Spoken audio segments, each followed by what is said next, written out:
valuable than Tom Brady? They married to Tom Brady because Tom Brady could do no wrong in their eyes. Tom Brady could throw 5 interceptions in a game, and I guarantee you they give him a 45 QBR. Anybody else throw 5 picks, their QBR ain't gonna even register. Skip, they need to stop this. So how much value is in a guy that's 6-6? With all those Pro Bowlers, guess who went to the Pro Bowl? Zeke went to the Pro Bowl last year. Zach Martin, Tyron Smith, Amari Cooper, Byron Jones, DeMarcus Lawrence, all those guys in the Pro Bowl, and you're 6-6. So where's the value, Skip? Where's the value in that? There is none. My turn? No, it's not your turn just yet. 6-6, and you're going to talk about this. Hey, Mo, really, Skip? They ought to be ashamed of themselves. Are you asking me? Or no, they ought to be ashamed of themselves. Okay. You should be ashamed that you get... I haven't spoken yet. I took my blood pressure medicine this morning, so I'm really composed. People at home.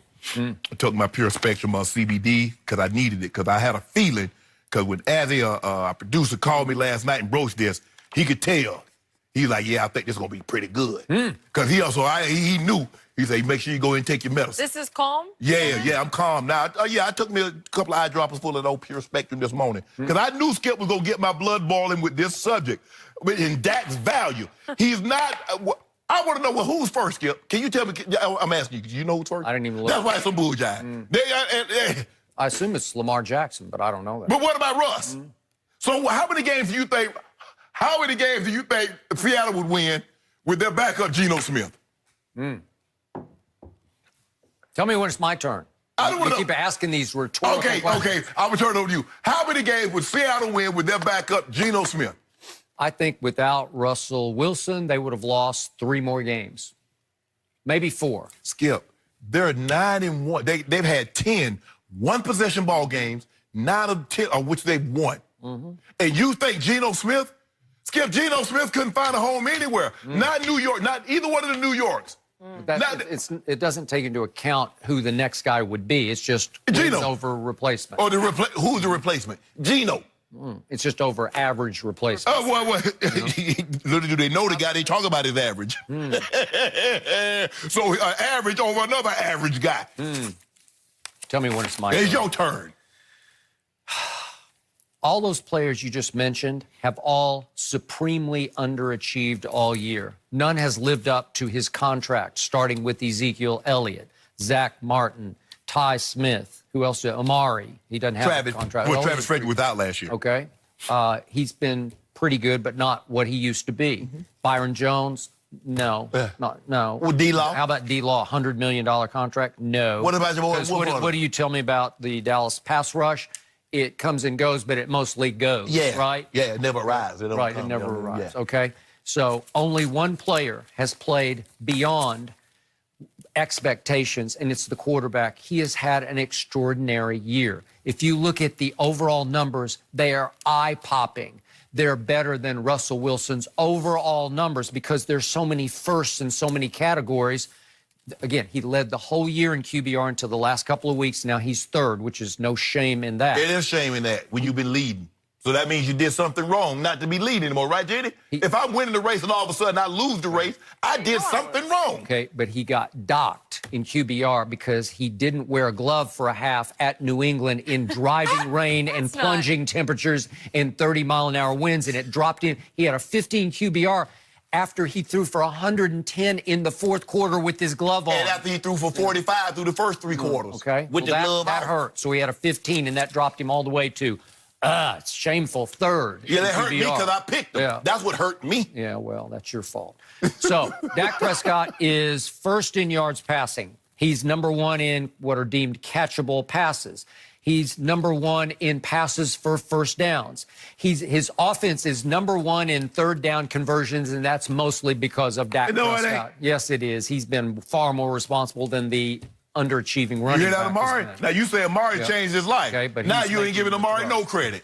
So, he is, let me go through the rest of these. He's tied for 3rd in touchdown passes. That's pretty good. He's 2nd in air distance after I had to sit for 3 years here. This man across from me saying, he's dinking Dak. He didn't throw. 2nd in air distance. He's 2nd in completions of 20-plus yards. These are extraordinary numbers. These are off the charts. Yes. These are MVP quality numbers. Oh, whoa. Why are you still having that conversation? Well, I'm just saying, these are, if I gave you all those numbers and you didn't know the rest of the story, you'd say, wow. Hey, Skip, you see, I see what you did there, but I'm here to correct you. You said all these guys, you said Zeke and Zach Martin and Tyron Smith and Byron Jones and DeMarcus Lawrence all have failed to live up to expectations. They have not done their part. You know why? To make you better than 6-6. And by the way, my team was in every game. I'm going to give you the Buffalo game. I didn't think they were ever really in the Buffalo game. They weren't really in the New England game either. But yes, they were. It's 13-9. Give me a break.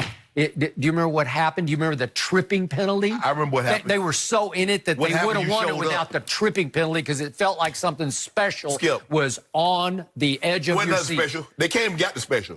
That child of L. Skip, what happened is that the guys that I mentioned, you say they haven't lived up to expectations. There was very little expected of Dak. So anything that he did above that, it's like when you're training a child to go potty, they do it one time, you're like, good job, because that wasn't, you expected that. It's all of a sudden when they 3-4-year-olds and they have an accident, now you're disappointed. See, you're disappointed in those other guys because they have expectations. They have ceilings that they've met before. Your guy haven't been what you wanted him to be. So that's why you're happy. My guy, over the last 10 games last year, led the whole league in completion. Stop it. I had high expectations. My guy, over his first 3 years in the league, led the whole league in game-winning drives. How many does he have this year, Mr. Hall of Famer? How many? None. Exactly. None. Exactly. So hold on. That is the problem.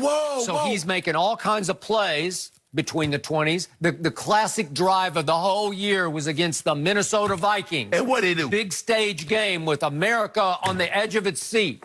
No, he didn't do anything. You can say Jason Garrett did that. You can say Kellen Moore did that. And you can certainly say Zeke did that. Yeah. Heimlich was my coaching staff. No, I don't see. You see what you did, Skip? Because my quarterback threw them with 6 straight completions from the 6-yard line to the 11-yard line, and it just completed an 8-yard pass to Amari. It's now 2nd and 2 at the 11. If we score, we win. No, you don't. We win. Cousins going to grab right back down the field. Stop it. Skip, he had just went back down the field and got the lead. This would have been the classic case when he throws it to you. No, he does no. Dak was 4-0 against Kirk Cousins. All right, until he got a better squad. Now he 1-0 against you. Yeah, well, it shouldn't have been. I know because then what happened on 2nd, 3rd, and 4th down? Zeke. No. I know a guy that's I know a guy that's 3-1 against your guy. But Skip, I'm just trying to figure this out. I mean, all these. I think I just figured it out. No. But you're telling me it's wins above replacement. It's the classic baseball stat. No, I don't want to do the baseball. Okay, well that's where it got most popularized. But exactly. Again, and I don't get it because Mike Trout will win every year. Hey, what is okay? Let me ask you a question. They don't go to the playoffs with the best player, arguably, that's ever played the game. They don't make the playoffs with him. Okay, but so what value? What is value in that? Okay, his problem is he can't pitch. That's his problem. Okay. Well, so I'm trying to figure out with Dak, though, Skip. You keep telling me Dak can pitch. He's the pitcher. His first 3 years, he had all these game-winning drives. But you want me to believe now he's more valuable with none. I told you he's not making the throw in the moment to win the game. Thank you. But all the rest of the numbers are extraordinary, off the charts. Skip, I need you to do that. Skip, you know how this works. I mean, what was the knock against Peyton Manning? Yes, he's got all these yards. Yes, he had all these MVPs. But I need him to show up for me in the playoffs. Okay, I see Dak got all this. But like you said, when he needs to make that play, when the rubber needs to meet the road, I need to see him. I haven't seen him. When am I going to see him? Well, he's Brady-esque, but he's not Brady. Brady-esque. Stop that. Still, we're going to stick with Brady-esque? Yeah. No. You're right. You know what, Jenny? He got the nail on the head. Tom Brady this year. That's that. Brady-esque.